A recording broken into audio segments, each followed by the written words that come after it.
kati baba wano ku swimming pool. Omukwano gunyumira buli wamu. Banango omukwano gunyumira buli wamu. Nkiddamu omukwano gunyumira buli wamu. Essanyu nga weeriri. Nga bonna basanyufu. Namwebaza munange weebale kunjagala. Namugamba nange weebale. Ate kunjagala. Kati unfortunately ladies and gentlemen, omulezi wa tandika okusikondoka n'agwa lumu.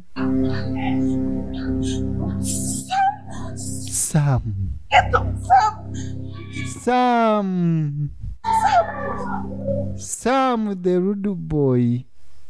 Tekabanga ke kakisika akasembyeyo. Ng'obudde bwebwo. Alright, yes, katera katolekere ekitundu kyaffe ekisemberayo ddala ku lutalo lwa love. Ekitundu ekisemberayo ddala kyetwolekedde naye nga nkujjukiza nti no bestie waffe gwe bayita Chef Josh omusisisisi munoonyeeko. Seruganda ow'erinnya oyo Ashara alina ka service akasufu. Oyagala okuyiga okufumba ice cream bwanji nga toyina kyuma homemade ice cream. Oyagala kuyiga kufumba kinkoko ya luwombo.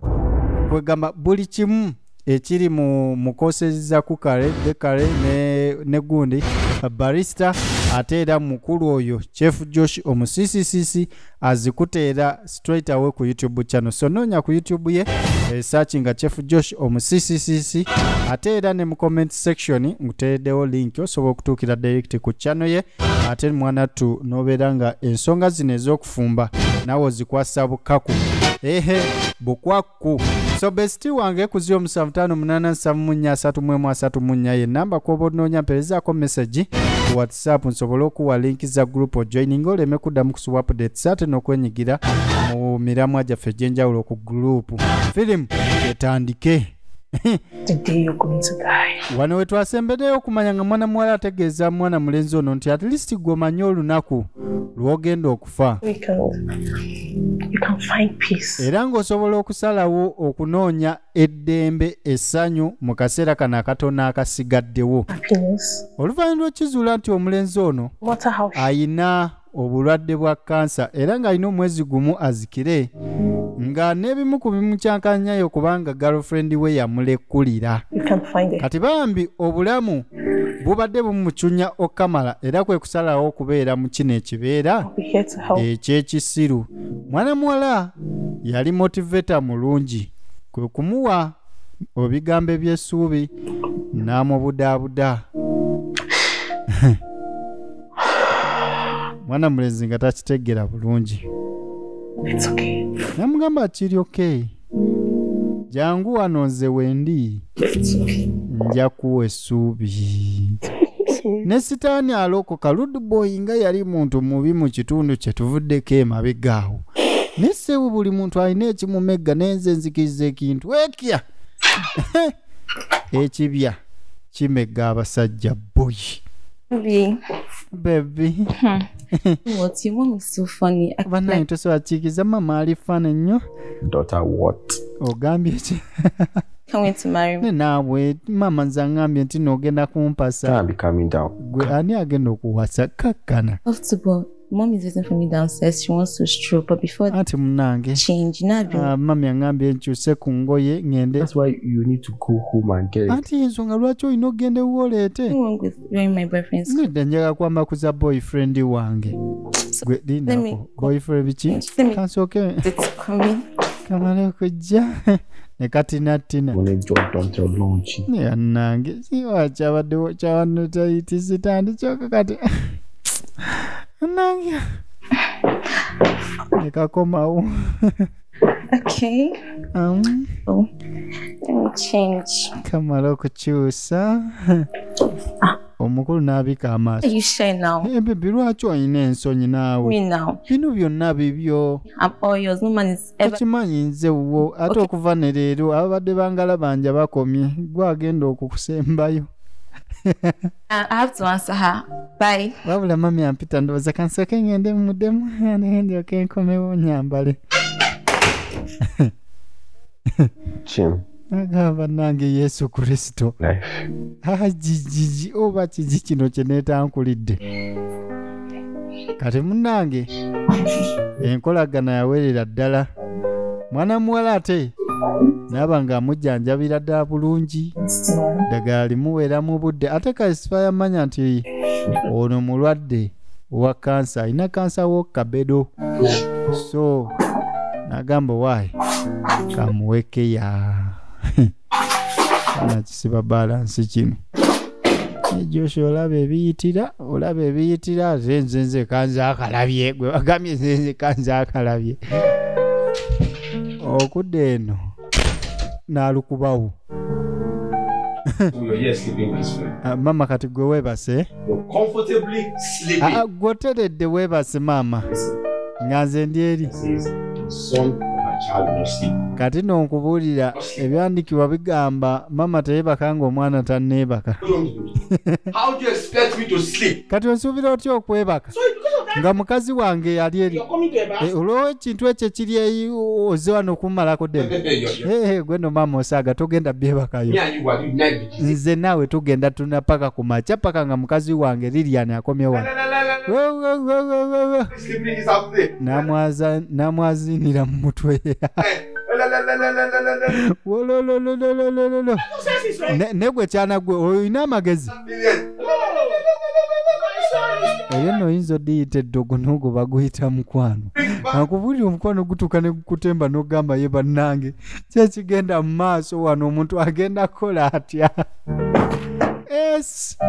Osaaga gwe kati wagule oli otya bulungi oli otya gwe. And how is your leg? Ono balina kye bamugamba n'akanula amaaso. Wait, what's going on? Do I Why? my face? Kyekigenda mu maaso naye kyamu ku fesi yange. Just that you've never called me Lillian before. Ekituufu Jeswa kuba ntompitangako Lilian obadde ng'otera kompita maid. My leg is better now. Kigere kiri okay. Okay. You stick to the maid. I like it. Kati nkuyitenga lya maid erya Lilian nkola bulungi erya maid likambaga. Goodness, you know I was feeling very guilty last night. Kale naye So you don't have to. nawulidde ng'omusango gunsinga ekiro Hey, maid. kyejjo. Kale maid. That was a joke. Nsaga. So let me help you. Actually leeta nkuyambeko. Well, I can do that. Gwe gundi mukama wange totandika. Gwe gundi nemeddeko njala kuyamba. I insist. Nemedde okuleeta nkuyambe. Nja kuyoola wotampe kuyambe. Leeta nkuyambe. Nawe nedda. Gundi leka nkuyambe. Omuntu n'akuyambako wano. Bamaidi tebalina kumenyeka nnyo oba kuva ddi. Kuva ku lunaku lwe yamuyamba. N'atamuleka mu kufa. Kati omulenzi. Why mama? Where is she? Aliwo ono. What are you talking about? Ani gwoyogerako? You mean your new wife? Mukazi w'omupya? She's in the kitchen. Ali mu kiyungu akufumbira. Delicacies for us. Ali mu kutegekera kijjulo. My daughter-in-law. I'm a nice son outside there. Maama, njogera ku mukazi ali ebweru eyo kyekininkini kyo kifulumi. Acting of all lovey I was drunk. dovey. Gwe maama. Again. Kati maama yamugamba nga wamuleese mu nnyumba ne mukola byonna bimwe. Maama nabadde mutamiivu. Lillian girl. N'adde nywedde oyo musindike Lilian ajje. She's a nice girl. Agamba nze ono ndaba mulungi. Ne kajja. Hello. You're hungry already, don't worry. Food soon. Baby obange enjala ekuluma emmere yayidde dda. Mama ndowooza muzeene tulye. Gwe ddaawo tumale okulaba ebyokutayaalisiza wano. Olenzi yatunula nagani bannange. Boyi yaleese olukokobe ewaka. Yaleese olukokobe ewaka. Mwana butukwesiba ku bantu.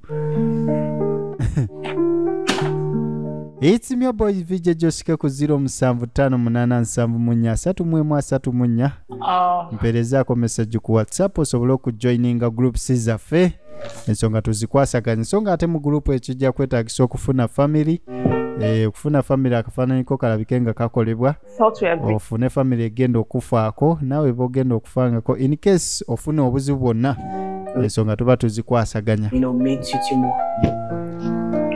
Kati munange. Prefer you call me Lillian. Maybe keep calling me Sir, I'll be forced to keep calling you May. Ono abadde amanyi yabivuddeko by'omuyita gundi. Maid amuyita Lilian. Koye nawe wonna alekera okumpita sa nga ndekera awo. Just some gifts. Ne ninaano ebirabo bye nkuleeteddeko. Bannange. Oh my God. Thank you so much. Bannange weebale nnyo weebalire ddala. Yes. Sooka obigezeeko. Kale mu ddakiika. Soba omulenzi kati yalokose embu. Si oli abadde aboggola wano. Era kati essanyu liri mu kilo 3. Ekiwala kyayambala bannange. You look so Okimanyi oli mulungi nnyo ebitagambika. Thank you. Ebale kusiima. Kwata wanunda. Kiyina ebita.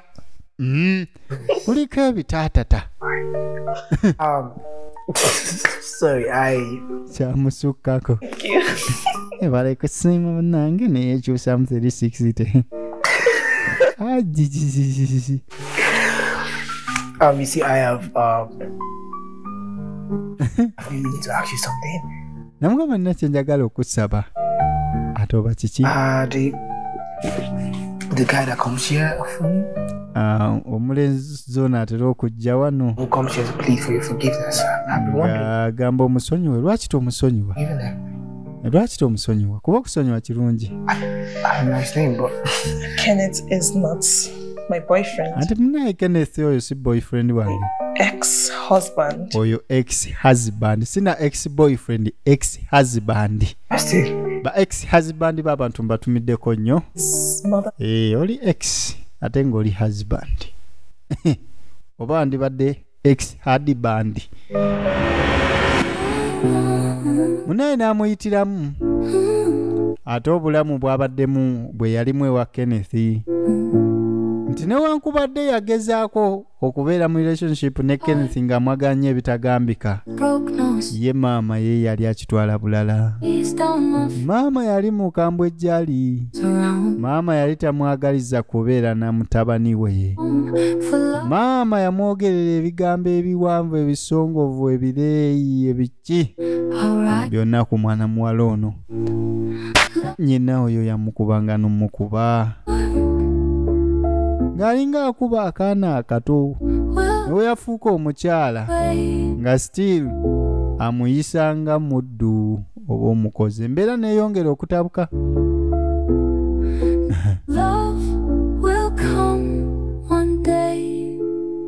Omukwano waliwo ogulinda n'ogamba omukwano oba gulijja olunaku lumu. Naye ng'omukwano ogwo gwagaana okujja. Can I ask what happened? Yes. Namubuuza ki ekyatuukawo. Mother maltreated me in the marriage. Namugamba munnaye maama yampisa bubi nnyo Kamala. How for me to the extent that I lost the pregnancy. Munnaye natuuka n'okufiirwa olubuto. Yeah, and You were pregnant? Waliko olubuto. And Kenneth couldn't do much. Munnange olubuto ne luvaamu naye nga Kenneth teyalina kyakkola. So I decided to leave. Nga nange saagala kubeera mu maka Naza watanjagayira ne nsalawo ntambule. Ngende. So, what was he saying? All of this. Kenneth much. Mutufu n'amugamba nti kyokka laba w'ova mu buzibu ate ne nzija nange ne nkuyisa mu buzibu obutagambika. Why Kenneth disrespected his mom? Namugamba naye newankubadde Kenneth yali anjaga naye sobola muganya kubeera ng'ate nze ensonga lwaki ayisa mu nnyina amaaso. I decided to leave. Ensonga lwaki nasalawo muviire. Ono kyamukwatako bambi. It's fine. It's in the past now. Namugamba naye teweeraliikira ebyo by'emabega byayita. Came here and I started my own drama. Naka mitufu gunsali gunsinga. Chokalaba wova munaku eyenzibu bwetyo nojja nate nintandika ebintu by'okuyisa mu amaaso. Omukamu kituufu oli mukazi wa amaanyi. Nabale kusiima. You know what? No manyi? I need you to follow me somewhere. Waliwo gye njagala ontwaleko. Ii ate wo. Let's go. Jangu tugende naawe. Perfect. Look at you. Gundi onyumye please togenda kukyusa ngo yawo oli wamala jangu tugende. Nakitwala. Oba mutwala wa. Temubiwandiikayo mu kawolo biki? What are we doing here? Oba tukola ki wano? Tugenda okukola wano. What are you doing? Owa tukola ki? Budde obwekiro. Nagamba webake wano nange. Kwebakako oba kwebakawo ku mabbali awo kakkana wansi. Nekituuze ebita wansi wano. Ate kirabe ki kye baagala okiraga. Exactly. Ebintu bino nze munsobera mu biraba bulabi mu firimu ne mutabikola ne kati kino kya layisi. Osegeera. Yes. Kino kya layisi mwebakeko wansi mutunuulire ku munyenye please. Hey. Oba mutadde kakeeka wabweru. Oba mutadde wa nenga muliko wabweru mutunuulidde. Munyenye ezo. Binyuma actually it's a time yamusobola okubeera kawo ne mukakkanamuko. Empewo neebayitamu. Kiddako muba mukimanyi. Oh, that one. Namugamba munnange ezo munyenye baatugamba nti omuntu waafa ate agenda eyo mu ggulu n'afuka munyenye. I will shine bright. Namugamba neggwe Next. wonaafa munyenye yegenda kwaka nnyo. Ate nange eyange we naafa nja kuba nga njakirira nnyo nga nkuliiranye gwawaayako ennyo nze oli addako okwaka. Namugamba munnange weebale. Butuufu weebale okomyawo obulamu like essanyu mu bulamu bwange. Mwana mulenzi ono abadde hopeless ebbanga lyabadde alinawo ng'akimanyi ye agenda kufa mwezi gumu ly'essuubi ly'alina. N'asalawo okubeera mu bulamu oba okubeera ng'ali mu maziga akaaba. Si ekyo kyokka n'asalawo atulugunye buli oyo abeera wansi we. Abantu beenyiwa. Muntu n'afuna zisiriimu n'alaba ng'enkomerero yeetuuse n'agamba kambatte bakiwulire. Omwana n'amanya nti ali siriimu n'agamba bebi jaka kabeera n'amukanga nti emmotoka yiiyo. Well, it's funny. Negwe ekyo tekisesa. Mbadde mmanyi gwe totya. Kimuganze mbwe emmotoka yiiyo. Let's dance. Omanyi kati tuyimirire. Tuyimirire. Si kyekinjimu kata kimusuule. Laba yo jangwano. To the universe, okay? Oba bano balagawa. Timu Rude Boy gye muli? Oba komenti nga kati tolinda firimu kuggwa gamba mutimu Rude Boy oba mutimu Kenneth. Ekikazi bakitututteko bambi ffe batimu Kenneth. You want that? Rude Boy se batutte ekintu. Nze bannayinze neewuunya ekintu mukyala kintu kiramu. Era omukyala ng'okyanze gw'otayagala naye gw'oyagala akukakkanya n'akufukamiza ne wooba mukambwe nabaki gwe buuza afande isingiro. Mbalina bafande bange wano babuuze bakakkana ne wagende South Sudan enkebete ne wewe mchezo bikoze bitane ebiringa ebyo naye wadde ewaka nakka ku vivi. Namenya amavivi nafukamye nagamba bebi leero tunaalya. Osaaga gwe mukyala kintu kiralamu ku musajja nze mba respect. Read my lips. I do not love you. Katono yakajjamu atulire ne byonna byamwatulira sikwagala. Please come and eat your food. Binga ebitakola makulu gwe ssebo byoyogera jangu oli emmere gundi ndeka. Don't look like I'm joking with you. Listen. I love my wife. Too much. The way I even treated her. My conscience will let me. Right price. See, let's give us a try.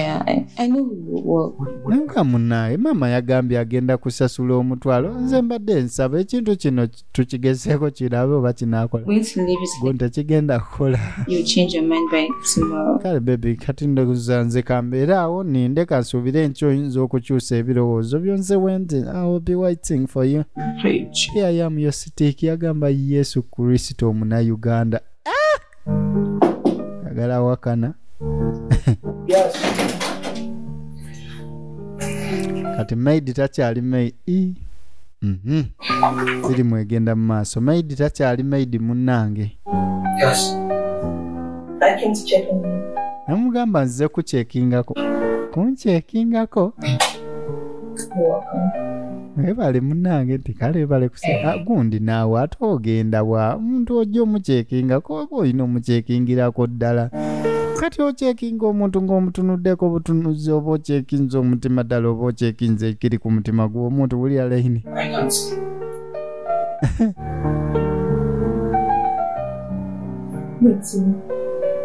Omukulu yakyatula.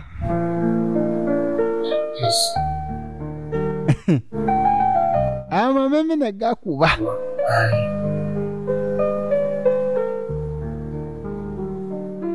I love you. Namugamba munnange nkuyagala. Nagamba tekyanguya amangu ago.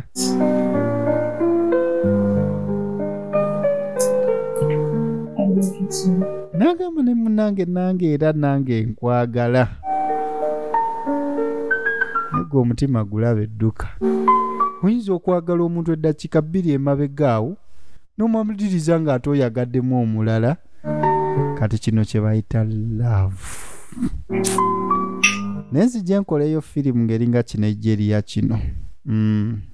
This is what we call love. Ate tugikola nga buli omu alina mukazi we nga kapaati ne tukatema mukazi we akateeka ku status. Actually, munsi engujjufu kiisi si nsonga nkulu. Ffe tulina engeri gye tukikulitiza wano. Mwana ebintu ebyo tubigonzeemuko oba etteeka lijje.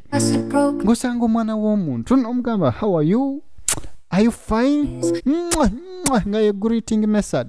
But in the ruins I'll stand strong. For love's a fighter's game. My heart will heal in time. Bambi. Rise above the blame. Omukwano gwabwe gwameruka. Ate basigala bagenda mu maaso. Naye nga tetunnamanya kye kiddako ewa Kenneth, ex-husband wa mwana muwala ono. Gwe ky'obumanyi omukwano gunyuma nga olina oyo omuntu akwagala nga naawe omwagala. Ng'obudde bwa bino bwonna abuyina. Naye mutuuke ate ne munyiizaganya. Omuntu n'omussaako omutwe n'awulira nga amutuuzizzaako landmine. Mukwano nga muto. Bino byonna bibaawo. Wow.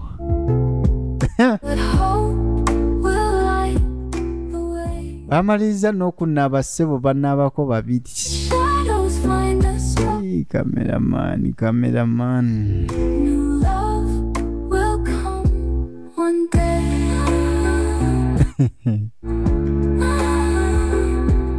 Aya basi.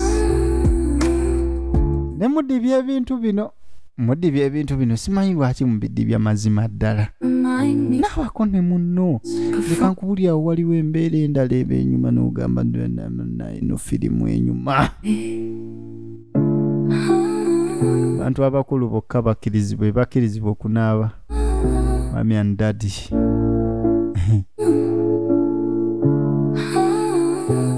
Ekyo kye bayita kalavu kafa akato. saw our love mwana mulenzi yasalawo ate like glass, asanyukemuko tears trace my obulamu obusigadde kubanga era empty ye kansa wa kabedo tebannamujjanjaba and strong. naye nga mwana mwala oluvannyuma ku lunaku lwe yamugamba nti nonze wendi ate okuwa essanyu omulenzi Above the blue yatandikanga okumira eddagala lye n'atandika okulaba omusawo kati baba bali wano ku swimming pool. Omukwano gunyumira buli wamu bananga omukwano gunyumira buli wamu nkiddamu omukwano gunyumira buli wamu essanyu nga weeriri nga bonna basanyufu namwebaza munange weebale kunjagala namugamba nange weebale ate kunjagala kati unfortunately ladies and gentlemen abo omulenzi watandika okusikondoka n'agwa lumu.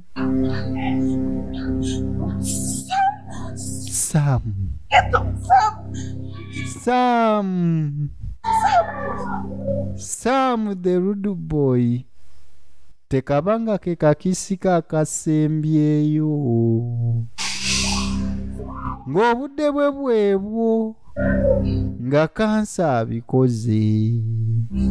Gundi kwe kino ky'okubeera mu relationship. Swear to God, we were playing by the poolside. The next thing, Pana chifundayira mu mazima ga Katonda tubadde tuli awo just ku poolside nga tuzanya tisina kye mukoze namugane wotannyonnyola.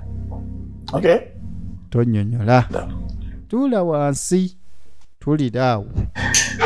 You see, before I employed you as a maid here, naga munaye nga sinakuletanga maid. they employed 10 maids. Twali twakawaba maid Their jobs 10 before the end of the fourth naye nga bobo kennyini bebegoba nga n'omwezi teguweddeeko was them. kubanga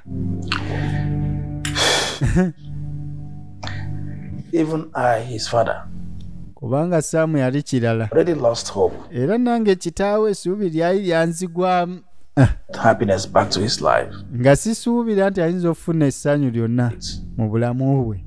But I just want to thank you. Naye njagala kukwebaza. I believe everyone can find naga munnaaye kiifu nzikiriza buli omu asobola okuzuula essanyu era buli omu alina olukusa okusanyuka. It did not bring happiness into his life.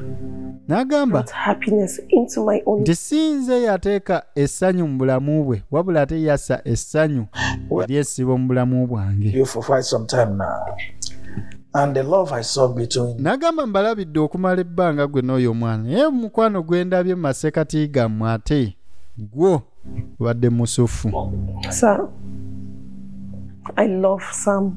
Namugamba munnaaye ssebo Saamu ye muyagala eby'ekintu ekikulu mwagala ebyaddala. you will. Namugamba Oops. kale You see, kasubi ajja kuba bulungi. the doctor here found a surgeon in India. N'agamba munnaaye ono omusawo yasanze sajjoni mu India And I'm flying him to India immediately. era tulina okumutwala mu India mu bwangu ddala asobole ate okudda engulu. We're just waiting for ambulance to take him. Just balinda ate empapula basobole ozimaliriza mwana mulenzi bamutwala ebwe. Yasanyuka nnyo omukazi wattu n'agamba mutufu weebale tomanyi kyonkoledde weebale nnyo kiifu. He will survive. Weebale kiifu anaawona ajja kuwona. Kati baami musajja mukulu basobola ate okumujjanjaba newankubadde nga obulamu bwe si bulungi waliwo omukisa ate ogw'okuwona. Kati ng'ali eno awujjaddeko teyazikira firimu staffe kikazi kye official kati nga tuvudde mu bya doyi kintu kye kino kyonna kikye. Sejjembe ono yenna wuwe ate oba yekka ndowooza yekkeera. Kati munnange bo buli we babeera wonna ababiri mukwano gwokka era nga omuntu yenna ayagala okudescribe nga what is love. Love is Lillian and Sam. Ndowooza naawe osobola okuteekawo ku linnya lyo n'ogamba love is Josh and nawe n'ogamba nti love is Evelyn and Exactly. n'ogamba love is Edward and The universe. bino tebisobola bava mu ndowooza bebakako bonna buli kafo ak'essanyu ke bayiseemu ne bafuna ku ssanyu ko ke kaba keeping awo actually ebintu by'okukola moments ez'essanyu mu relationship ate biddaabiriza omutima mu kaseera ak'okwennyikira okugeza singa muba mutambulatambulamuko oba ne mufuna essanyu mu ngeri emu oba endala nga muli mu mukwano ate ekiseera we kijja eky'okumisinga munno at least akaseera ako kakubeererawo ne kakubudaabuda ekiseera eky'amaziga we kijja akaseera ako we kakomawo kakukamfatinga n'owona ebintu oba ebirowoozo eby'ettabu ng'ebintu by'okwetta ebintu by'okukola ate ebitasaana. So start creating relationship moments. Wega moments ez'essanyu bwe ziti mu bulamu bwammwe ate temujja kwejjusa. Abantu abakulu waliwo kyenjo bagamba nti mugezeeko okukola kye tuyita 6 kanjiyite 6 exploration.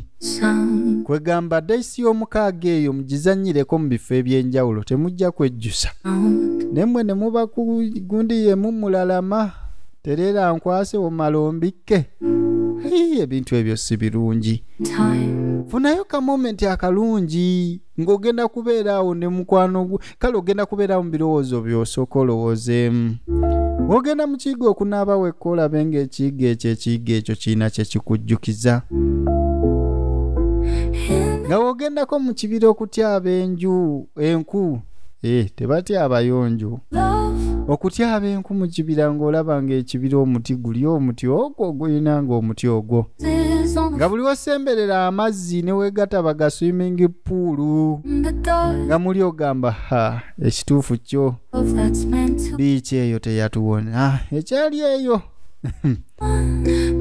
twazannya luddo twakubanga emikaaga we played the 6. This heartache's not the end. Love may leave us in the dark. Egenda mu maaso firimu yaffe ate nga ku nkomero omwana tungenda kubanga nkubuulira engeri ey'okubiri oba paati ey'okubiri ku ngeri y'okwewala abafere mu firimu yaffe Mukamwana Malaaya ekitundu ekyokuna oba ekisembera ddaawe nakulagira part 1 ate olwaleero ngenda kuba njogera ku part 2.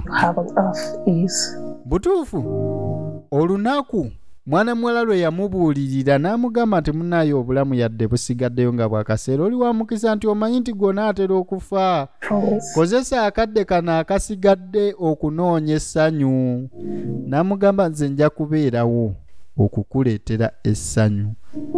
Kino kyabeerawo oluvannyuma lw'ekisa mwana muwala lwe yalaga omulenzi ono ng'amulaga ettima. Yamugamba munnange weebale byonna nkwagala ate nkwagadde ekyo sigenda kukyerabira mu bulamu bwange obuddako. Najja bambi amunywegere naye nga gwe banywegera waali gwe banywegera tanyega bamugamba munnange omusawo atuuse. Saamu omusawo azze. Owaaye Saamu mutabani Saamu omusawo azze jangu tugende. Saamu taata we yakwata ku bigere ng'abinyogoze. Taata yagamba nedda naye nga nedda tekyadda. Saamu yali aziikidde. Our love fall apart like glass that broke no sound. Saamu yali aziikidde. Goes now surround, but in the ruins I'll stand strong. For love's a fighter's king. Saamu My heart will heal in time. awo yakoma teyatuuka India. Tebaafuna yadde ku bulamu obulungi. Ambulensi zaakaaba naye nga Saamu tewali kyakuzza. Saamu omutaka agamba nti Saamu yafa. What you tell mukwano? What's you doing here? Gwe okyakola ki wano? Tell me, what are you still doing in my house? Nkubuuza okyakola ki wano? Don't you have like work? Ne gwe tolina mulimu? Don't you have your own house? Kiki tolina nnyumba yo gy'obeera? Parents. Tolina bazadde nti banaakweralikiririrako wajjo. Omala gagoberera abasajja n'obeesibako bw'oti olukokobe. Gwe gundi tompisa mu maaso. Listen to me. You see this relationship. Kati olaba relationship eno. My ex no fit dump me. Ejja kukola. Nze nkubuulira. You put your head for this relationship, the better for all of us. Era engeri gyo wonna yangu okussa omutwe okuwuma omutwe mu relationship eno kijja kuba kirungi gye tu. This relationship must gundi eno relationship ejja kubeera ku force namukwata amatayi bijja ko You want to kill my son? Bwe kano yagala kutta mutabani wange. N'omukwata bw'oti amatayi. Weyita ki? Close my eyes and open them. You run upstairs and pack your things and get out of this house. No bagobye. Fuluma ate kasita mama agambye jangu wagenda ogyeyo obugundi bwo obw'omunda busiruwale bw'oti tambula ogende. Kuba talinaawo ngoye. You see, everything what it costs. Olabe mama kye kostinze. If she left when I said she should. Singa yagendera kaseera we nakugambira agende singa bikoze bitya. Only wanted the best for you. Namugamba bannange nansonya nali njagala kisingako gy'oli mutabanyi. Best for me. Mama ekyo kyoyita ekisingawo gye ndi. Keep your advice and stop mingling with my affairs. Wabula okuva kati mama omanyi lekera okumbuulirira. Lekera okunjagaliza ebirungi. Tabanyi. We wanted the best for you. Nedda nali ndowooza nti nkwagaliza kisinga. Me? Bambi tonvaamu. Your sister in Canada for a while. Agamba omanyi mama gendako ewa sister we Canada. Bereke eyo. Anywhere. I'll do. Namukama yonna gy'oyagala ogenda nja genda. But naye please. Bambi. I want to see Lillian. Njagala kulaba Lillian. You know. Mama ate takkiriza Lillian oluvannyuma. I want that. Nesi kye kino kye tuyita amata agayiise. Okuyoola amata agaliyiise. Lillian akomawo. Kuttaamu ki ye? Namugamba munnaye mama nange Lillian mwagala. Njagezaako kuddayo ndaba oba akyaliyo munoonyeeko. Sorry mama. Kakkana mama. Nja kuddayo noonye ku Lili. Tulaba oba munnange anaatuddiramu. Kati akaseera ekeekulungula. Bambi mukazi wattu atolowooza tali ttumbu. Ate nga tumbu eri tumbiitu. Si tumbu nti eriyanga. Eno teriyanga enaatera okubiikwa. Enaatera ofukwa. Came to tell you. Tumbi eri tumbiiru. Your baby and I. Namugamba munnange nzize kugamba Saamu nti nze n'omwana wo. Also to tell you that. Tuli basanyufu. I now eat too much. Bambi. Akaseera k'okufiirwa omwagalwa kiba kirala. Oba osigaze ekintu kimu ebyo bye mwayitamu byokka. By'oba osigazza munnange. Nenga gwe wenna ayagala okusoma ebya kukale, barista, bekale, ebintu weebityo. Ate njagala okuzigirira nti ne waba tolina school fees waliwo osobola okubisomera almost ku bwereere. Ate era ku bwereere lwaki ngamba nti almost gwe just 2,000 oba nusu 10 z'oba ogize n'ogulamu data n'olaba omisomo ku bwereere oba ogize kinene nnyo. Sawa nkuzigirira ku mwana mulenzi bamuyita Chef Josh omusiisisiisi. Akolera vidiyo ku YouTube ng'akusomesa mu lulimi lwo Oluganda butya bw'osobola okufumba ebintu eby'enjawulo okugeza homemade like ice cream. Thank you. emmere y'omuluwombo actually ebyokufumba bingi emisomo gyennyini abantu gye bateeramu ddala ssente obuwanana okubiyiga ate yabikuyigiriza ku YouTube. Noonya ku YouTube channel bagiyita Chef Josh omusiisisiisi ensonga zijja kubeera nga zeekola. Bambi mukazi wattu yasigala mu nnaku. And I told you, yasigala mu maziga. I will build the brightest. Namugamu naye nakugamba nti munyeenyeezo eyo yejja okuba nga esinga okwaka. The brightest. Era ndaba era kati yeyakisa ensi yonna. Miss you. Bambi nkumisinga. Sam. I miss you. Kumisinga tata w'omwana. Mutuufu mulinga amakale singawo oli wano n'owuliriza omwana wo bw'asamba. Kati munnange nga w'omanyi omulenzi aba ayitaayita tasanga. Teyasanga mwana muwala ku kkubo wano. Niyeebuuza ate bannange ki ekibadde.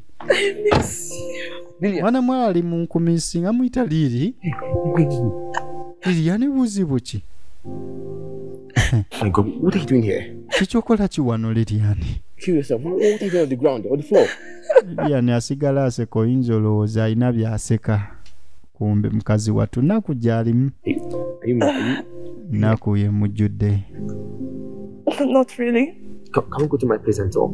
Namugamba tugende ewuwo twogere. For my mom, okay? Nsobola okutwala ewange twogeremu. Tofaayo maama. Agenda kugenda Canada. Get up. Easy. Namukwata kamusitule. Easy, sorry. Kati njagala olabe kye bayita true love.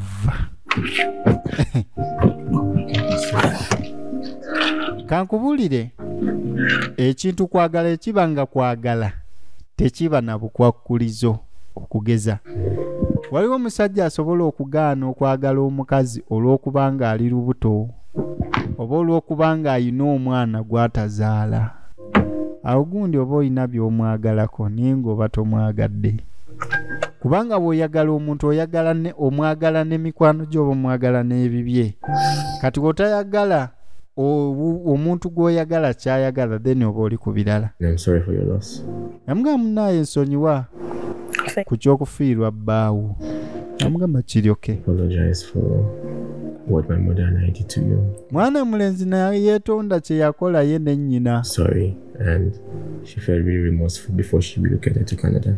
Butuufu n'amugamba nti nno ne mama kennyini yawulira nga agwesalira. Mother, I am peace now. Namugamba munnaye ebyo tusobola obireka eby'emabega kubanga kati nina emirembe. Kulira emirembe. I'm okay. Lilian. Namugamba Liliani.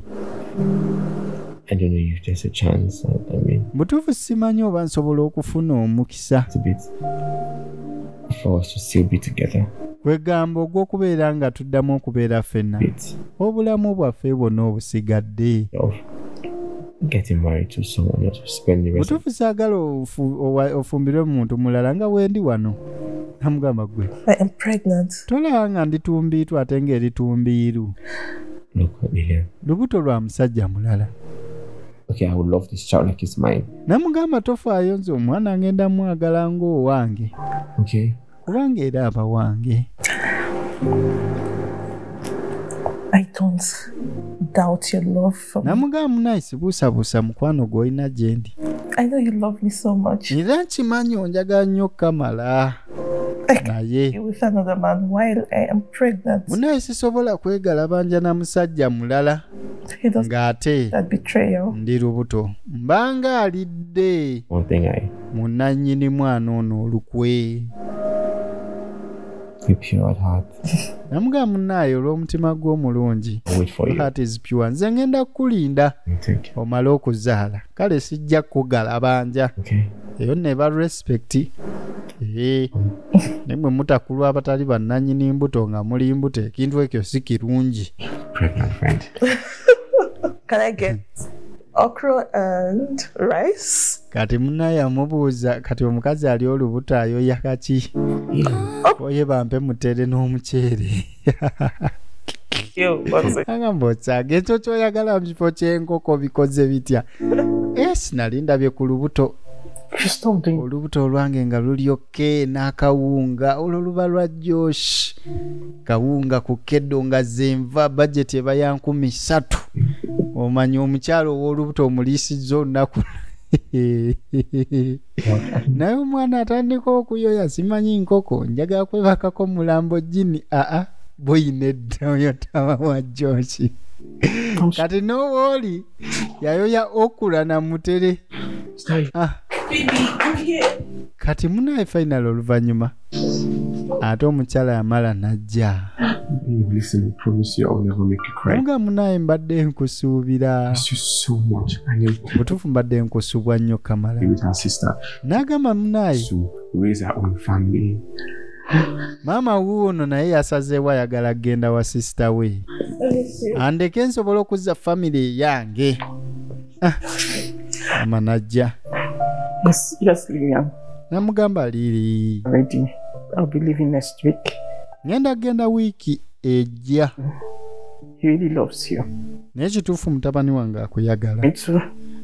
In any way that I've wronged you. Namugamba nsonyiwa byonna bye nkusobezza mu ngeri emu oba endala. You know this boy is my only child. Munange omanyi omulenzi ono ye mwana wange yekka gwe nnina. He's my husband and my companion. Bambi. Kimo. Mutabani we gwabadde atwala nga bbaawe era omubeesabeesaawe. Omwana omu yekka gw'alina mu bulamu kyova olaba. Ebiseera ebisinga abazadde baba baagala abaana b'obulenzi baba bawuubira nnyo okamala. I perfectly understand you. Namugamba maama nkutegeerera ddala. I am also sorry for making you feel like I'm taking... Era nange munnange nsonyiwa okuleetera okulowooza nti nkutwalako mutabani wo. Love you just the same way I love Kenneth. Namugamba naye munnange maama ebyadda nze nkwagala kye kimu ngera we njagala Kenneth. To make him abandon you. Thank you, my dear. Namugamba saayagala munnange kumuleetera ate kola ki kukweyawulako. Namugamba weebale Dota. Too blind to see that both of you are meant to be. Mama yakajja akirabe. But I have to leave. Nti bano ababiri baatondebwa kubeera. Like a man that he is. Namugamba naye kati essaawa zino nina okutema muleke abeere omusajja oyo gwali wankubadde mutabani wange. Kangende mpumulireko ekanadda oba oliawo kanadda kalamu ne mukalabako oba kanadda magufa nga muziika. Agenda kanadda. Bano omukwano gwe balina gubasaza mu kabu awo wennyini nga ne maama alaba yamanyi. Bajja omuyira amasavu abadde kididdike nga Freddy. So ku paati yaffe ey'okubiri engeri y'okwewala abafere ebiseera ebisinga bakozesa amannya agatali gaabwe. Asobola okujja n'akugamba nti nze Joshua naye ng'ate tabangako Joshua. Ngeri erinnya lyakozesa ery'ekifere ogenda okumunoonyezaako nga tokyasobola kumumanya. Kati okumanya amannya amatuufu ag'omufere wabanga azze ng'olina namba yesimanya akulumbidde ku WhatsApp gwe sooka onyige *185 oba 165 hash obenga amuweereza ku ssente. Airtel Money oba MTN Mobile Money egenda kuleetera amannya layini ago mwe gawandisiddwa. Kati osobola okumutiizinga ng'omulaga nti omumanyi nnyo okusinga ye we yeemanyi oba bwe yeeyita. Osobola omugamba wangambye nti gwe gundi nti naye nga kati gundi ye yaani oba nga ogamba nti gwe gundi kati gundi ye yaani kwegamba amanya gali goba olabye. So omufere osobola okumanya amanya g'amatuufu ng'osinziira kubanga amuweereza ku ssente. So soko checkinge omuntu ali mu kuleetera bizinesi ezitategerekeka oba zotategeera bulungi keberako ne kumanya ge ddala amanya ge yeeyita ge manya gali ku ndagamuntu ye. Obuuza omubuuza yo Joshua n'ebintu ebiringa ebyo. Can I see your national ID? Beera mugezi tizinga oyo kwegamba sooka weekennenya ensonga nga tonaba ku grabbinga gundi yonna kubanga mukwano oyinza okuluzinga either your account your money. Abafere bangi bera mwegendereza. It's my boy VJ Josh K. Bweti wegenze filimu yaffe ate kasinkane ku party, sorry, ku filimu eddako. Josh K.